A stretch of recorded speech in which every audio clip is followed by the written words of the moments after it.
Yeah. So I'm going to talk about some applications of some complete and incomplete exponential sums involving Klosterman sums. So I'll take my Klosterman sums to always be normalized. So I want to take it like this, to sum x1 through xk, product x1 to k, xi is equal to a, psi sum x1 to k, xi for psi fq c cross a character and an fq a finite field.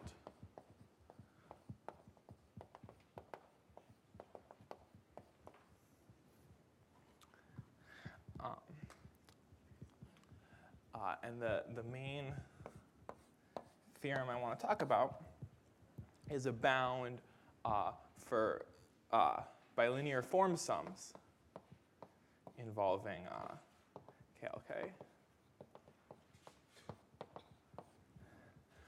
And so these are sums that look like this: P at prime, M and numbers,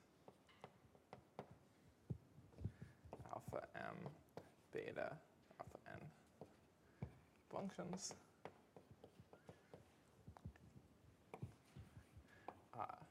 We're going to sum over two intervals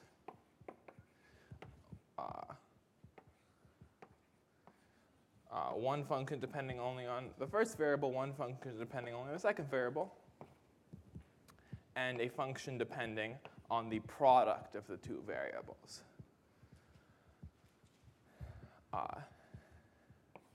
Which we're going to bound. Oh yeah, this is for mod P.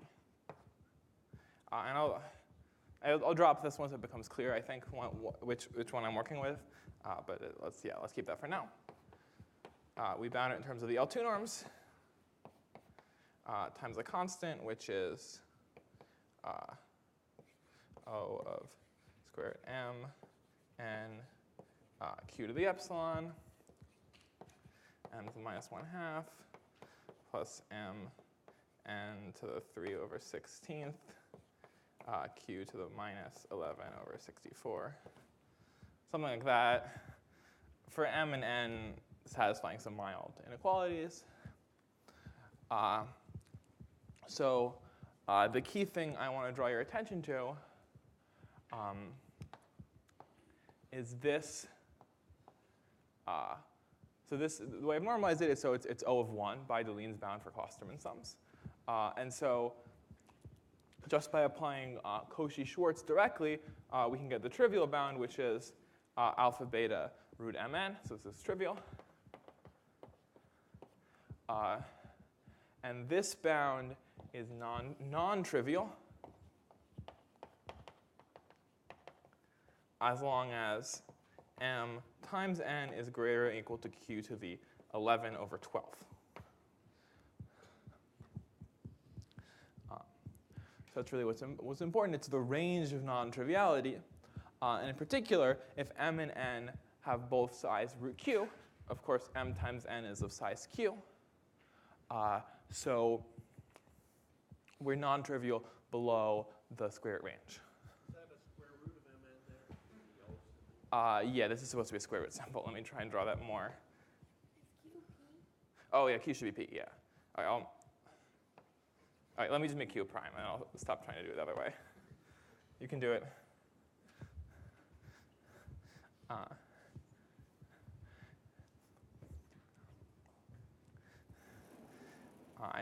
There's a convention that would ideally be used where p is a prime and q is a prime power, but I don't think I'm going to be able to manage that, so I won't try. So yes, q can be, yeah, q can just be p for this talk. I think that would be fine as well. They're just the same letter. We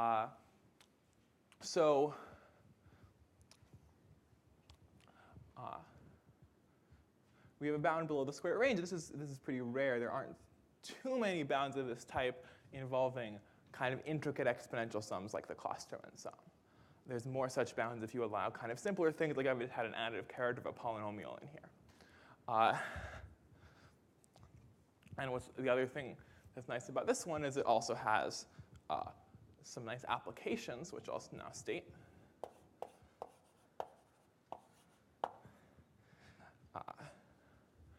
So this theorem I'll credit to Nomer, Fouvery, Kowalski, Michel, Milosevic, plus Kowalski, Michel, Sawin. And some of these names are repeated, and I've repeated them not just because they're the organizers of this semester, but also because there's two different papers and they're on both of them. And so the situation is we have F a cusp form, holomorphic or Moss,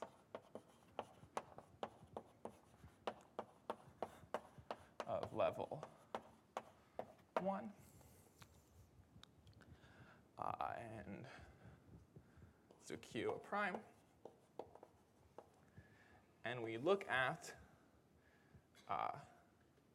sum over chi mod Q, 1 over Q minus 1, L of F tensor chi, 1/2 squared. So we look at the central moment, or the second moment of the central value of the L function of a character twist. And it's given by the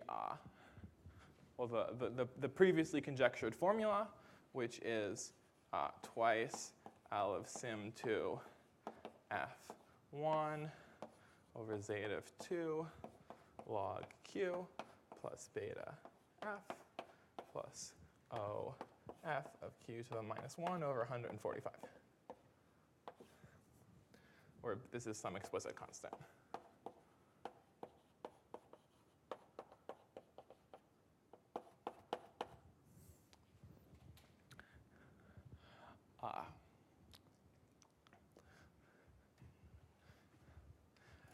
So this is the main term that you expect from heuristics that are now standard with involving kind of residues of L functions. And this is the some kind of non-trivial power savings error term, although not a very large power. And then you can also, instead of, you can also look at correlation sums with two different modular forms. So you can take G, another such form, and then we write down the same sum, chi mod Q, L of F tensor chi 1/2, L of G tensor chi 1/2 conjugate equals 2 L of F tensor G 1 over zeta of 2 plus O of Q to the minus 1 over 145. Unless F and G are both holomorphic, I want to write that. Unless F and G are both holomorphic or both Moss with like different epsilon factors, in which case this sum is sort of trivially 0 by some epsilon factor calculation.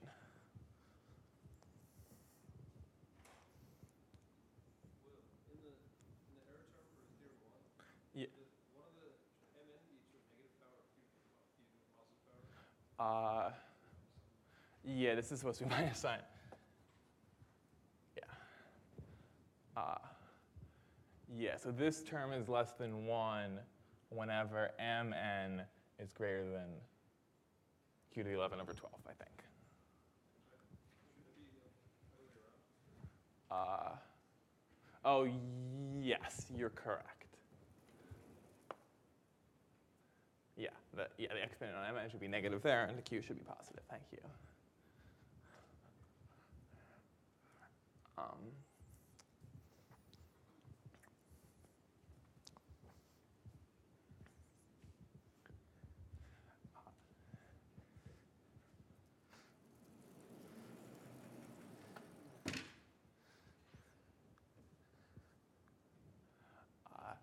And So the skill is simultaneous non-vanishing, but correct uh, finite order. yeah, well, chi is finite order, but when doesn't, I mean, chi is of order at most q minus 1. So the bound we have on the order is of most q minus 1. Oh, this should be an OFG. So you need to take q to be, yeah, in terms of non-vanishing, you need to take q to be large enough that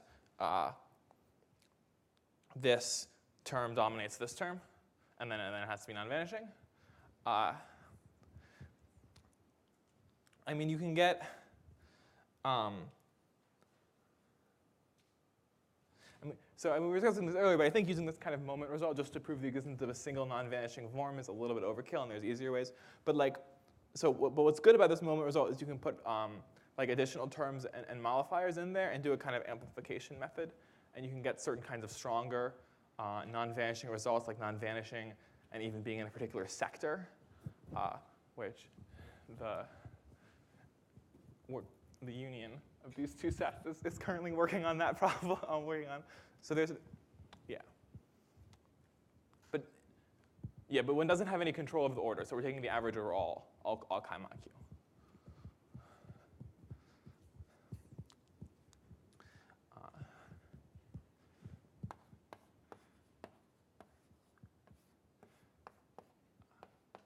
Which will again be Kowalski, Michel.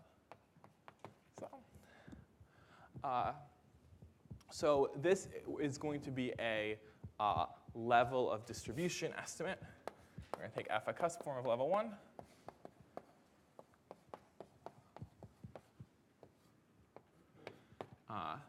Lambda f, its Fourier coefficients.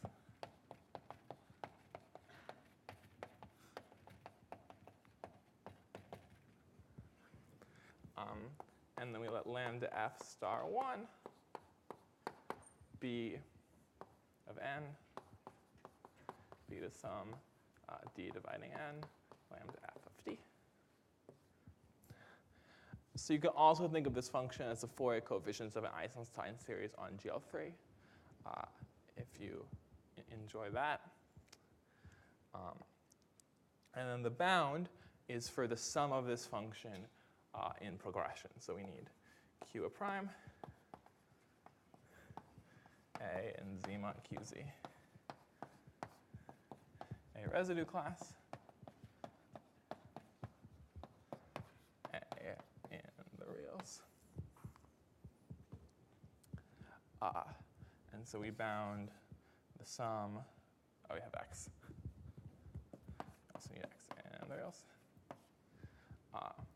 The sum for n less than x, n congruent to a mod q, lambda f star 1 of n equals the expected main term, which is 1 over q minus 1, sum n less than x, relatively prime to q,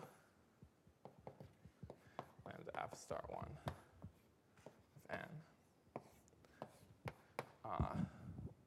plus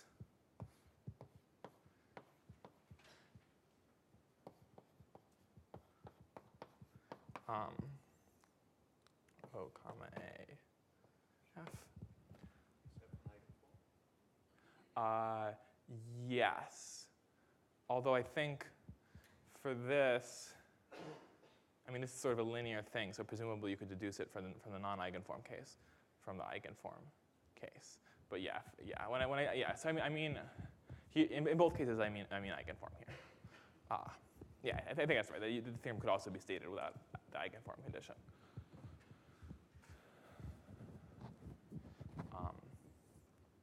So yeah, this main term you can check as of size x over q.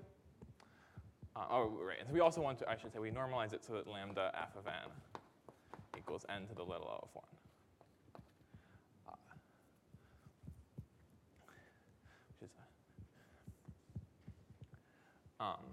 So one can, consider this kind of estimate. All right, so I should say for q greater than x to the 1/2, plus 1 over 103, I think. Or for q less than. So, yeah, so this exponent is the level of distribution. And it's a little bit beyond 1/2. So people are interested in beyond 1/2 level distribution for a lot of different functions. Probably the most important functions are the indicator function, the primes, and the von Mangold function. And sort of studying those leads you to study, if you put a divisor function in here, what level of distribution can you get? So the divisor function is one example of an Einstein series. And so here we study what happens if you put a different Einstein series in. And we are still able to get beyond 1/2. What is the condition on the left-hand sum? Congruent to A mod Q? Yeah.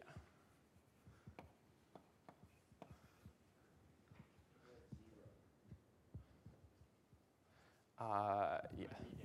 Good. Yeah, thanks for asking.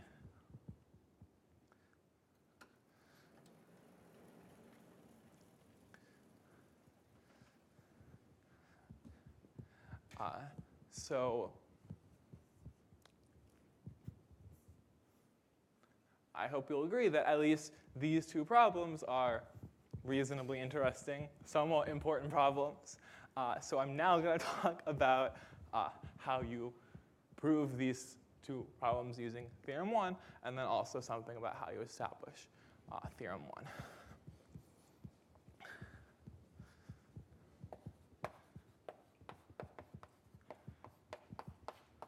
So I'm going to sketch a proof of how theorem 1 implies theorem 3. And the first thing you do is you expand this sum out. So you can write as sum n m lambda f of n 1 n m less than x 1 n m congruent to a. Okay, so step 1 is to expand.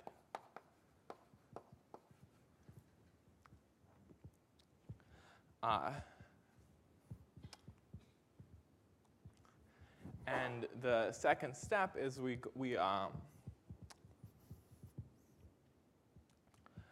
have here if x is large enough, which we've assumed that it is, we have here a very long, smooth sum against a kind of periodic function. So we want to apply the appropriate summation formula to reduce it to a much shorter sum, which we should be able to do. And so because this modular form is here, we can't apply the Poisson summation formula, so we have to apply the Voronoi summation formula, which is the appropriate analog in the case of a modular form.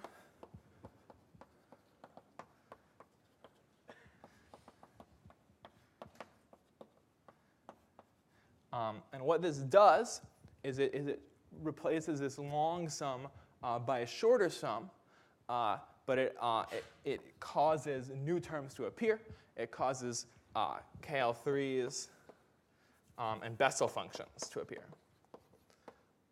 This is some KL3.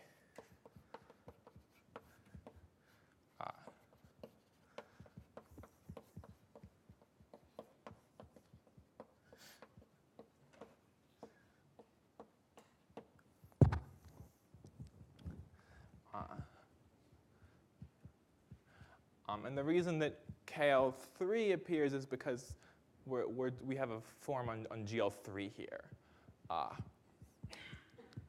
And you can check that's right if you don't remember off the top of your head, like the Voronoi summation formula on a general group. It's sort of the same if this function was the divisor function. It's the same as what you would get by splitting this up into two separate variables and applying the Poisson summation formula to each variable. So if you do that, you can check in this kind of three-variable sum, you would end up with a Klosterman sum of rank 3. And the Bessel functions that appear, we can handle them by standard calculus methods. The Klosterman sums that appear, we really need to understand them using this kind of result. So what we just do is we just basically fold everything else into alpha n or beta m and apply theorem 1.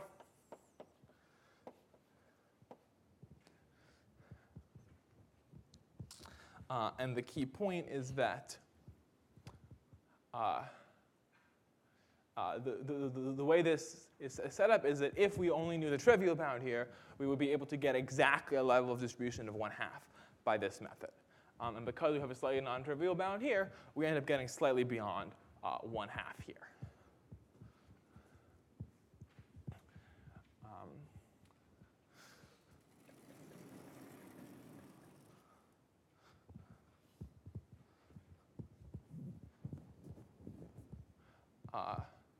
And I'll do a rougher sketch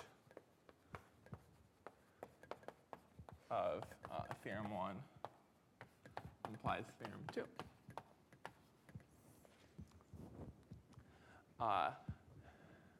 And this is really the part that was done by these 5 people. So what you do is you use the approximate functional equation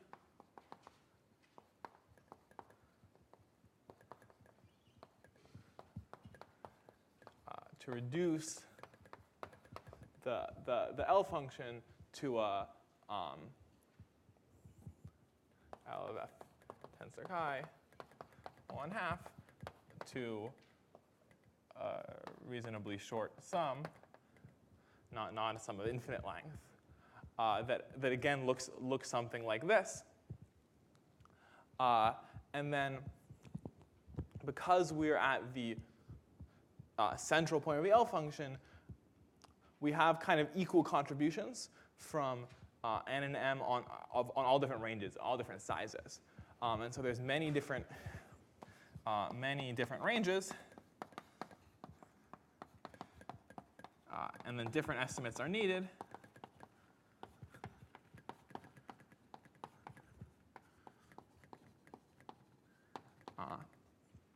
But in one crucial range, we can apply theorem 1.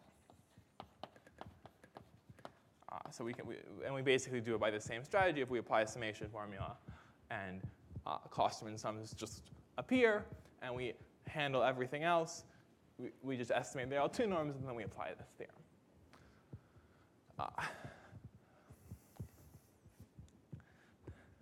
But there's a lot of other kind of very interesting methods that are needed to use in these different ranges.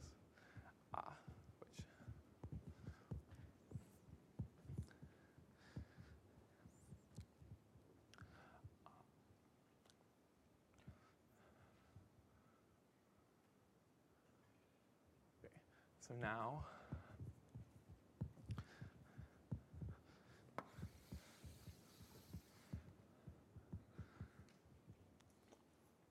I'll explain the reduction of theorem 1 to a problem in complete exponential sums.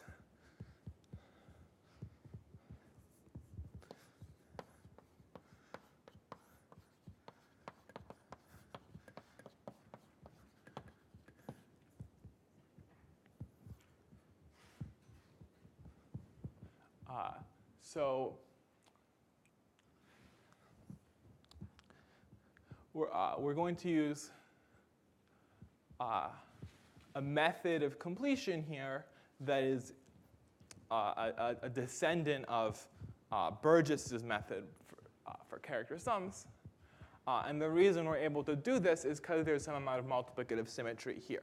this function is not like a multiplicative character. It's not symmetric under arbitrary translations, but it is preserved by translations when we multiply m by some factor and n by an inverse factor.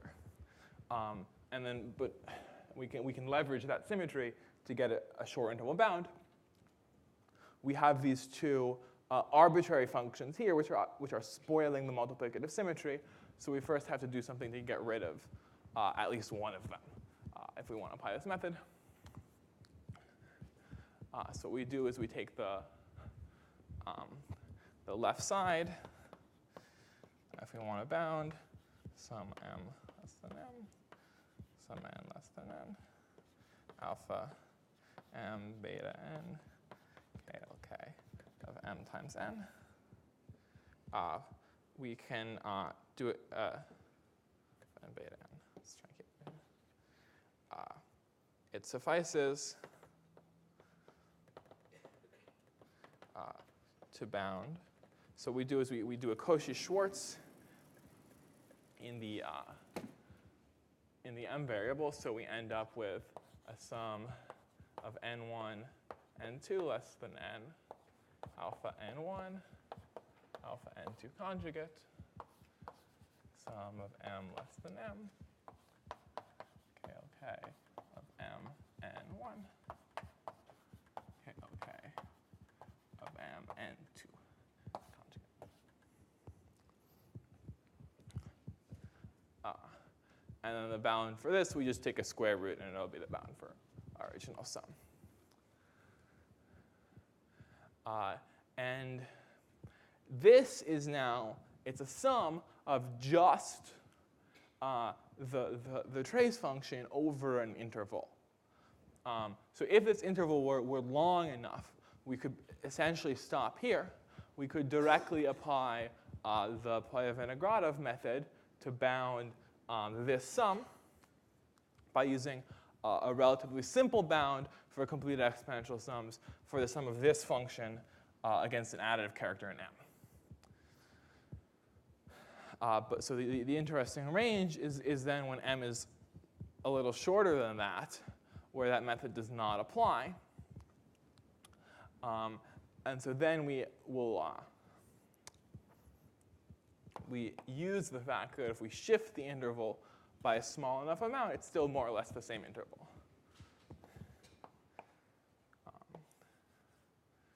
So this is the shift by AB trick. This is approximately equal to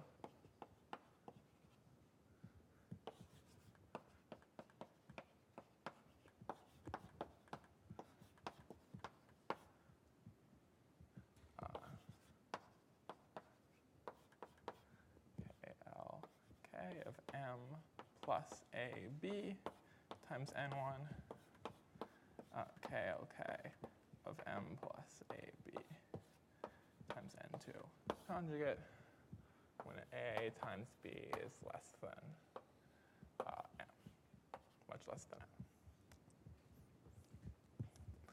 m. This is just because we haven't shifted this interval very much. We know these guys are big oval, and we can make this kind of estimate.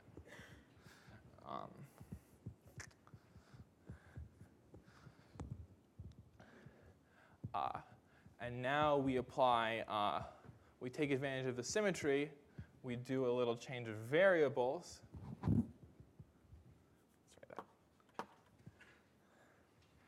that. If we write m is equal to AR, n1 is equal to A inverse S1, and n2 is equal to A inverse.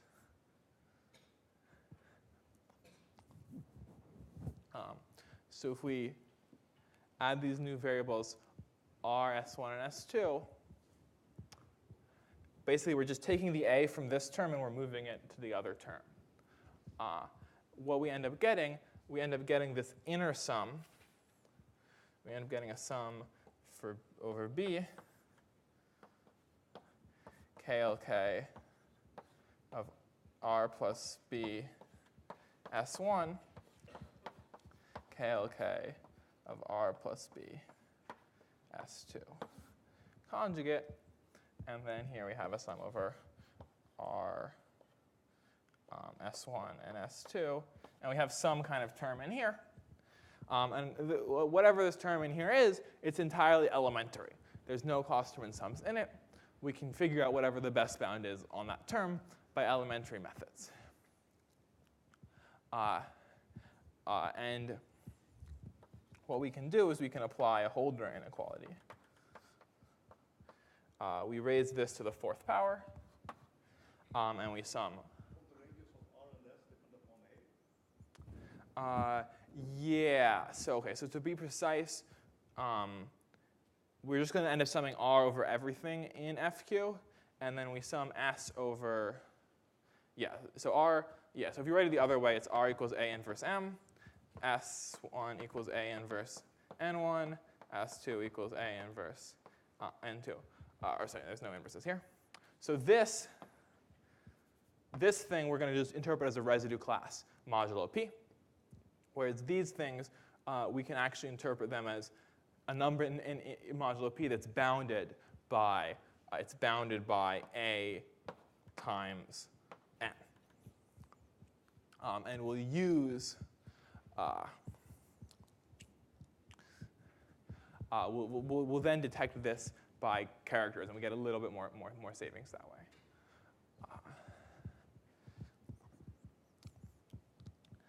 But I think so that step is not integral to the argument.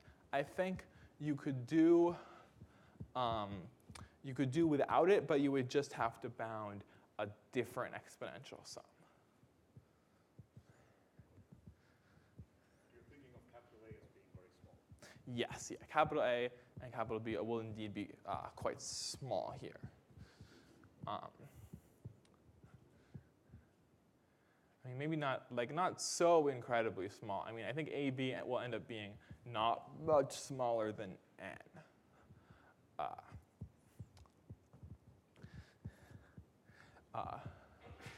So you end up with, you expand this out to a 4th power, you sum over RS1 and S2, you end up with a complete exponential sum, which involves a product of 8 copies of KLK. And then because of this detection by characters thing, there's also an additive character in there. So we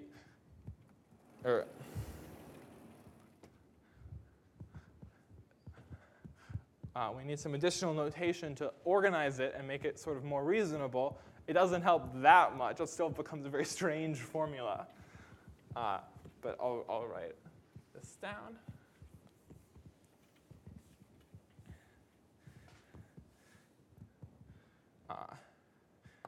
Call this a lemma. Is the bound of complete exponential sums. So we define the R sum, R lambda, B hat is B1, B2, B3, B4.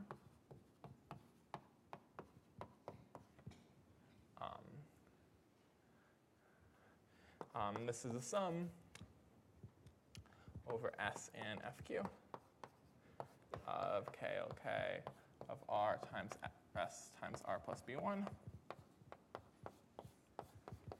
KLK of S times R plus B2,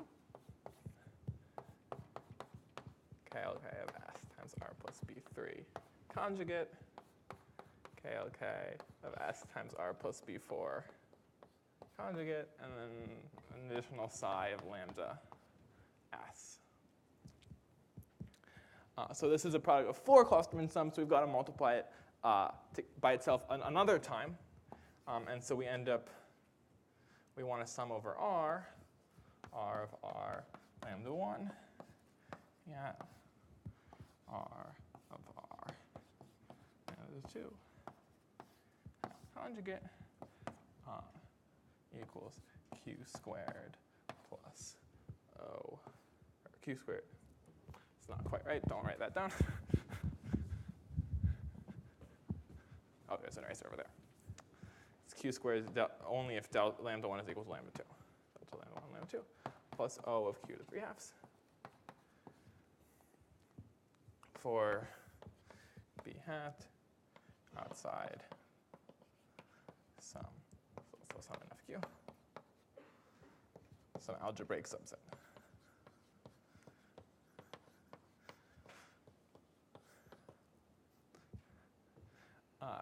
So if you do the calculations, or what might be wiser, just look in our paper, you can check that this bound is precisely what you need to make that argument work and give you a non-trivial bound.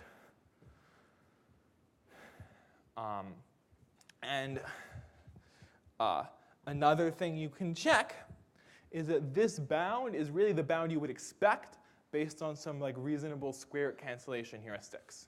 So all these terms, we've normalized them to be O of 1. So if we just assume that this sum has square root cancellation, we should get R to be of size root Q, usually. So if we sum two different terms of size root Q, we multiply them, we get something of size Q. We sum it over R, we get square root cancellation again. We're going to get something of size Q to the 3/2. If we have the same term that's of size root Q, we square it to size Q, we sum it, there's no cancellation, we get something of size Q squared.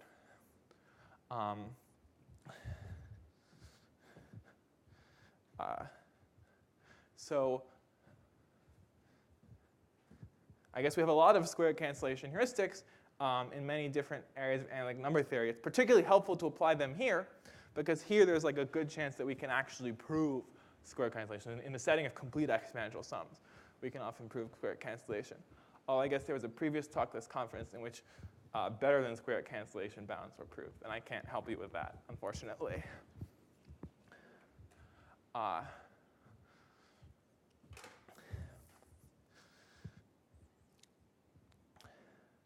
So this bound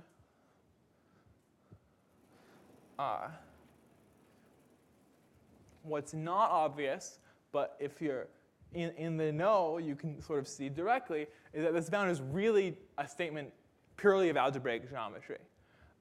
It's really essentially equivalent to some statement about analytic sheaf cohomology.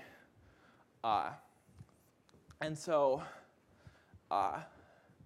it's natural to think about if we could prove all the geometric statements we could hope for, what bounds could we actually get on incomplete exponential sums? Or if we could prove basically square root cancellation on any complete exponential sum where it looks plausible to get cancellation, what bounds do we get in incomplete sums?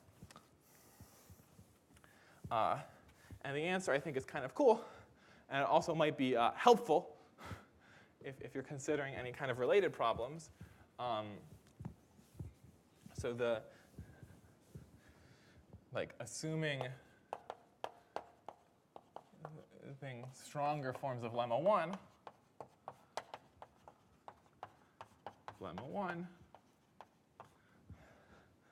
we should be able to get cancellation. Theorem 1 should have cancellation.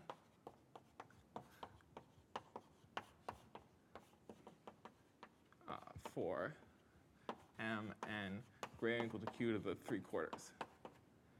So if m is equal to n, this is q to the 3/8 is the critical thing. So it's exactly halfway between the Playa-Vinogradov range and the Burgess range of q to 1/4. And this is precisely because we have two variables, but only one dimensional group of symmetries, or one variable is symmetric. So in general, if you have, for a k variable problem, with an n variable problem with k symmetries, these kinds of methods will give you cancellation on regions of size q to the n over 2 minus k over 4, something like that. So when k is equal to n, you're going to get a Burgess strength bound. When k is 0, you're going to get a Playa-Vinogradov strength bound. So it sort of interpolates between those two, the two kind of maybe most familiar incomplete exponential sum bounds. And okay, it also should hold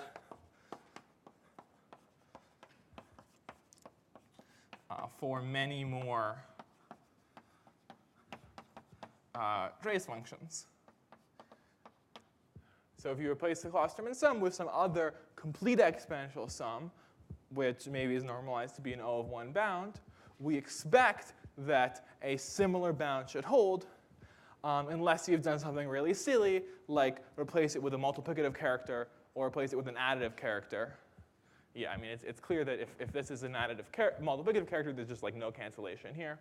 If this is an additive character, you can only get cancellation for n m larger than root q. But like, presumably everything else this should be true, and there actually is some hope of doing this. It just requires additional work in algebraic geometry.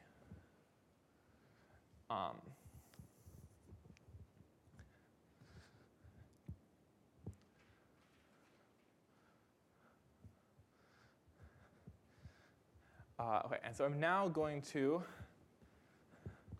spend some time. Sorry. Yeah, great. What are the your n and your k? How do those relate to? So it's in this case, n is supposed to be 2 and k is supposed to be 1, because there's 2 variables and there's one symmetry, which is you increase m by a number and you divide n by the same number. Yeah, I probably shouldn't have used n and k for this.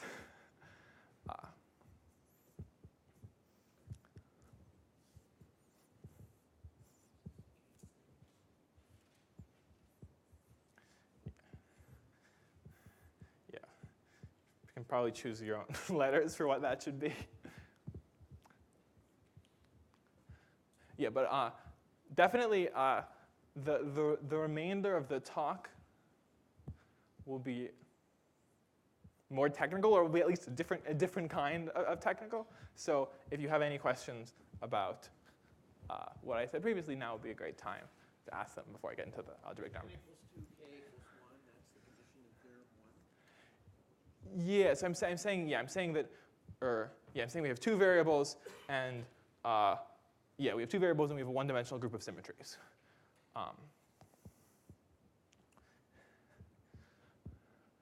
Like, yeah, a GM where we where we expand one variable by a factor and then contract the other by the same factor.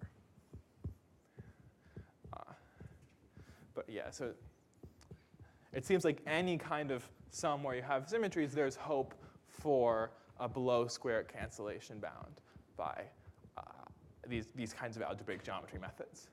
Although it might require like very non-trivial complete exponential sum estimates like these.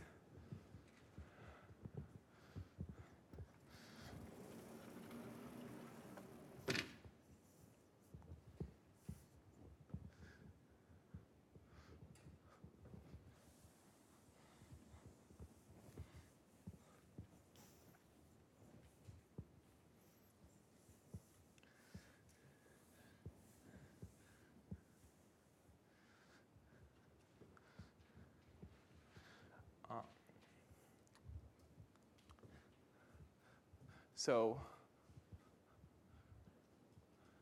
proof, this won't even be a proof sketch, it'll just be maybe some ideas from the proof of lemma 4.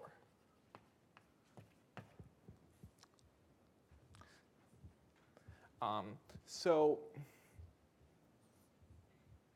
the thing that kind of animates this theory is that if f of x in fq is a one-parameter family,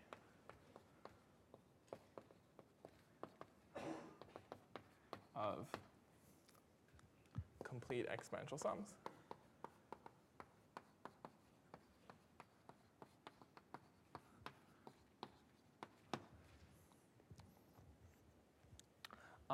we can associate to this an algebraic object,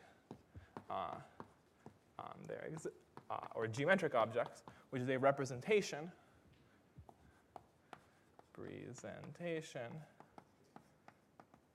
V of pi1 of u Q in A1 FQ.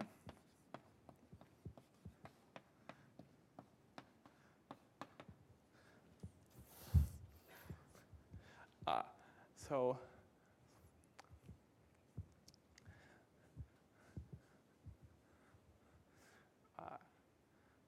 here I have a function on FQ, which I'm going to think of as the affine line over a finite field.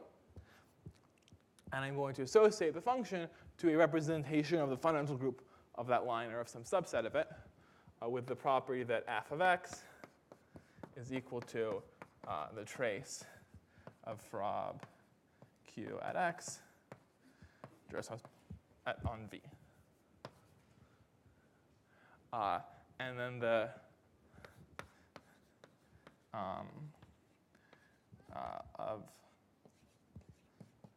so one version of Deline's Riemann hypothesis says if I care about the correlation sum, x in fq, f1 of x, f2 of x conjugate, this is going to be equal to q times from q on the homomorphisms from v2 to v1 plus O over q. So this is where f1 is associated to v1 and f2 is associated to v2. And this is sort of suitably normalized. So if I normalize this sum so that these functions are O of 1, if I sum them over FQ, I get a bound where the error term is square root cancellation, and the main term is given by the Hom space between these two representations. So to understand the main term of this sum, I have to actually do some algebra on these representations to understand, like, are they the same representation? Are they different representations? Like, how many irreducible components do they have? Yeah. That is not trivial to calculate. It depends in a big way on the exponential sum in question. I can calculate it. So I'm going to apply this to the R sheaf. It's like some polynomial in K. I don't remember it off the top of my head. It's like a cubic polynomial in K, I think. And it depends also on lambda. In the case that K is 2 and lambda is 0, I think it ends up being a two-dimensional representation. But it's usually much larger dimension than that.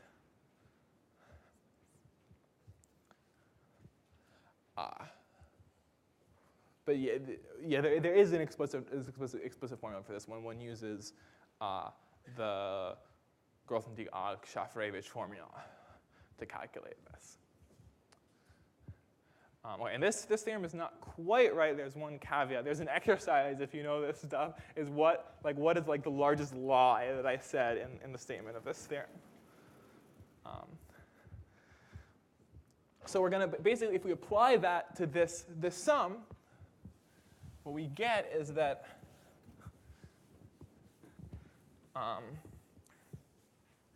so we have these representations.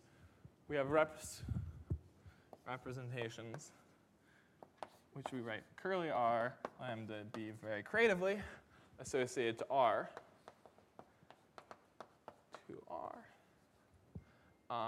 and the lemma 4 would follow if these are irreducible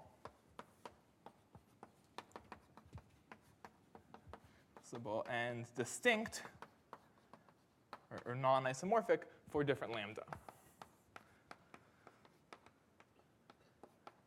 So if we assume this kind of algebraic criterion on these representations, we end up with precisely this estimate from applying Deline's theorem. And the main difficulty of the proof is showing these representations are irreducible. Because showing two things are distinct is not that hard. You just have to calculate any property which is different. But showing things are irreducible is a little bit more difficult.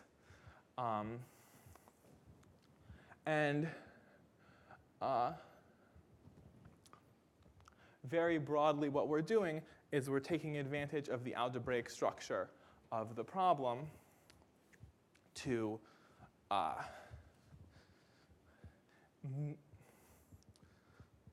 make deductions about this kind of irreducibility. Often, you can often make deductions about from purely analytic facts, but which you would not be able to make purely analytically. So the example is if you sum this in addition over lambda, or if you sum this in the case lambda 1 equals lambda 2 over lambda, you can sort of apply the Plancherel formula, and you get a much similar sum. You just end up with the sum of this thing conjugate squared. And that sum is much easier to estimate because the representation is much more explicit. The representation associated to this function is just the tensor product of the representation associated to KLKs and the representation associated to this guy, which you can tell because tensor representations multiplies their trace. And so these representations are well understood by work of Katz, and then you can use that to just get the estimate on average over lambda. So normally knowing this kind of estimate on average over lambda wouldn't tell you very much about any particular value of lambda. But the key thing is, if we view a representation theoretically, we have a representation of a larger group that we know is irreducible, and we want to know its restriction to a subgroup is irreducible. Depending on which subgroup that is, we're in a much better position. And it turns out with some additional arguments, we're able to use that global irreducibility plus some kind of local calculations to prove the desired irreducibility statement. And I think that's all I have to say. I'd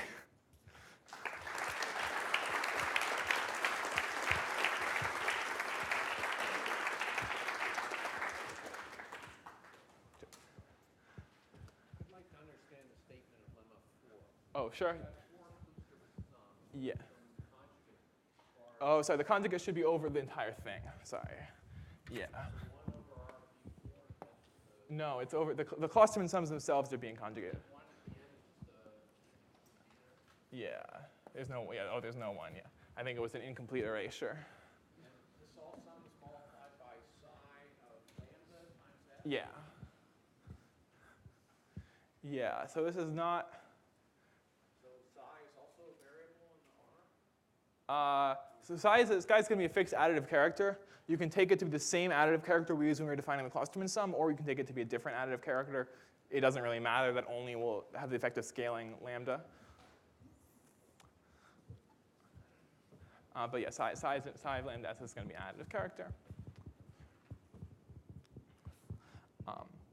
And the sum has very different properties for lambda 0 versus lambda non-zero.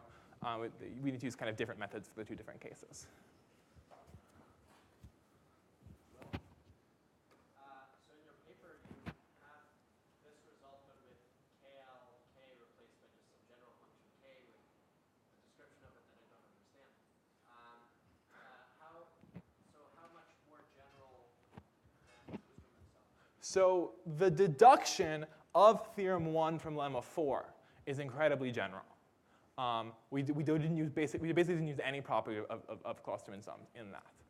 So what sorts of other functions could you replace the Klosterman sums by and still have this lemma 4? So, I mean, I think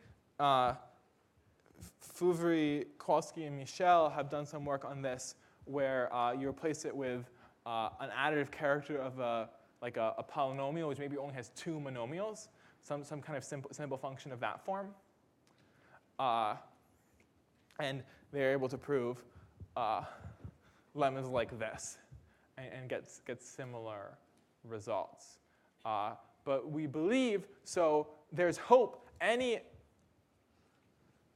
kind of complete exponential sum you write down, where this is not obviously false, there's a hope of actually proving it true. But it requires sort of different geometric problems depending on different complete exponential sum. I don't know a unified approach. But it would just be, you just normalize, the complete exponential sum so that it's O of 1. This could be proven, possibly. But it's only known for some families of examples which are true in some family of papers that I can point you to.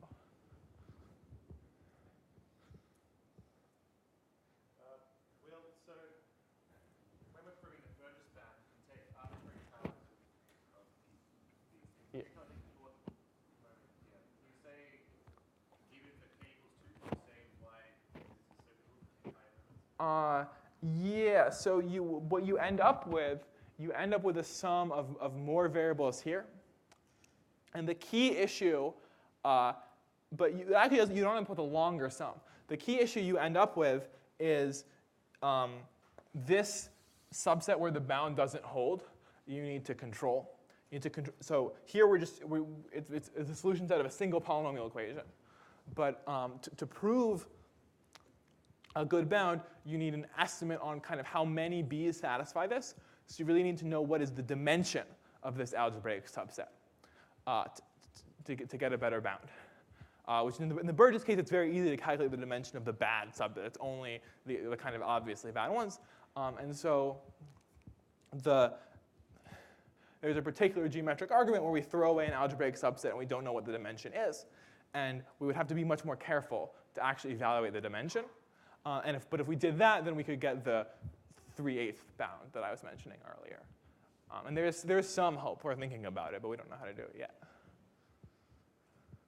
Did that kind of make sense?